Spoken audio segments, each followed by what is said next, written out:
मैंने अपनी स्कूलिंग जो है वो डॉल्फिन इंटरनेशनल स्कूल पुलवामा से की है 10th तक। फिर मैंने 10th और 11th government girls higher secondary join किया, लेकिन कोचिंग के लिए मैं पुलवामा के इंस्टीट्यूट गई। और फिर 12th के बाद फिर मैंने आकाश इंस्टीट्यूट जॉइन किया। एक्चुअली ऐसा था कि वहाँ जो हमें टीचर्स पढ़ाते थे वो गवर्नमेंट टीचर्स थे पहले। तो फिर ऐसा हुआ कि उन पर बैन, हाँ, तो उन पर बैन लगाई गई, तो फिर वो नहीं पढ़ा रहे थे। तो फिर इसलिए मैंने फिर आकाश जॉइन करा। क्योंकि फिर वहाँ के जो टीचर्स थे, मतलब उनसे मेरी हम बोल सकते हैं कि उनको नहीं समझ पाई उतना क्लियरली, तो फिर मैंने आकाश जॉइन किया। नहीं, ऐसा नहीं है कि पीडब्ल्यू में बहुत अच्छा पढ़ाते हैं, मतलब बहुत ज़्यादा अच्छा, अगर मतलब पढ़ाई के मामले में बोले तो बहुत अच्छा है। लेकिन आकाश इंस्टीट्यूट जो है वो आपको एक एज देता है कॉम्पिटिशन का, कि आपको पता चलता है वहाँ टेस्ट जो होते हैं वहाँ, या जो वहाँ पर एनवायरनमेंट होता है वहाँ आपको पता चलता है कि आप एक्चुअली कहाँ पर स्टैंड करते हैं, क्योंकि वो एक ब्रॉडर लेवल पर आपको वहाँ का विजन मिलता है। तो इस वजह से फिर मैंने आकाश इंस्टीट्यूट ज्वाइन करा। नहीं, ऑनलाइन भी काफ़ी अच्छा है, क्योंकि वहाँ बहुत बेस्ट टीचर्स हैं, इंडिया के तो काफ़ी बेस्ट टीचर्स हमें वहाँ पे मिलते हैं, और वहाँ बहुत क्लियरली वो कॉन्सेप्ट सबको समझाते हैं। लेकिन आकाश में ऐसा होता है कि वहाँ आपको एक एनवायरनमेंट मिलता है जहाँ पर आपको कॉम्पिटिशन का पता चलता है कि आप कहाँ पर स्टैंड करते हो, यानी कि आपकी वीकनेस क्या है, यानी कि जो बाकी स्टूडेंट्स हैं जो आपसे बेहतर कर रहे हैं वो क्यों बेहतर है आपसे, यानी कि उसका थोड़ा सा आइडिया आपको मिलता है। और वहाँ की जो टेस्ट सीरीज़ है वो तो काफ़ी बेहतर है, और AITS जो वहाँ की होती है, या वहाँ के जो FTS होते हैं, वो तो मतलब आपको नीट का तो बहुत कुछ आइडिया आपको वहाँ से मिलेगा। इसलिए तो बेटर है कि आप ऑनलाइन अगर करेंगे ज्वाइन, लेकिन इम्पोर्टेंटली आप टेस्ट्स भी साथ-साथ दें, तो उसके लिए आप कोई भी रेफर्ड इंस्टीट्यूट ज्वाइन कर सकते हैं। नहीं, एक्चुअली मैंने बस एक ही टेस्ट सीरीज़ में फ़ोकस किया था, ओनली आकाश की टेस्ट सीरीज़, बिकॉज़ वहाँ पर हमें उस कोर्स में बहुत सारे टेस्ट्स मिलते थे, तो इवेंचुअली हमें फिर मैं मैच नहीं कर पाती थी पीडब्ल्यू, बिकॉज़ खुद भी पढ़ना होता है, सेल्फ स्टडी भी बहुत इम्पोर्टेंट है। तो इस वजह से फिर मैंने पीडब्ल्यू के टेस्ट्स को स्किप करा। तो मैंने बस आकाश की टेस्ट सीरीज़ पर ही फ़ोकस करा। वहाँ के सिलेबस में तो काफ़ी सारी टेस्ट सीरीज़ है, तो इसीलिए फिर मैंने आकाश ही पढ़ा वहाँ, एक ही पे फ़ोकस करा।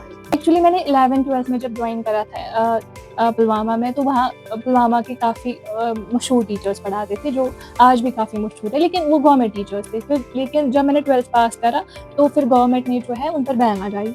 तो फिर इसलिए क्या हुआ कि फिर जब नया स्टाफ आया, मतलब ऐसा नहीं बोल सकती हूँ मैं कि वो अच्छे नहीं थे, लेकिन अंडरस्टैंडिंग का मसला होता है। मुझे अंडरस्टैंडिंग नहीं हुई, मुझे लगा कि मुझे समझ नहीं आ रहा है, मुझे वीकनेस रहेगी अगर मैं यहाँ रुकी, तो इसलिए फिर मैंने आकाश शिफ्ट करा।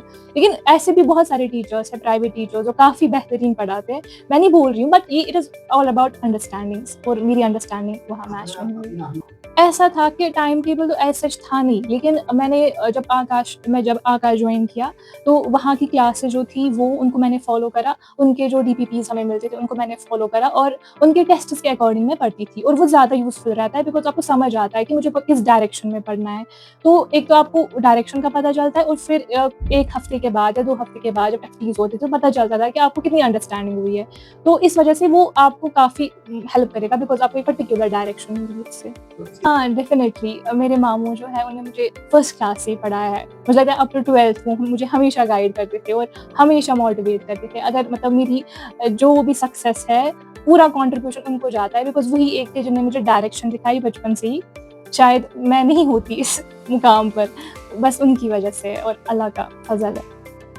एक्चुअली अगर आप प्रिपरेशन की बात करते हैं, तो प्रिपरेशन आपको 11th से स्टार्ट करनी है। मतलब आपको ये नहीं सोचना है कि अभी 2 साल है। आपको 11th से फुल फ़ोकस्ड रह के प्रिपरेशन करनी है, बिकॉज़ ये ओनली आपके लाइफ़ के 2 ही साल है।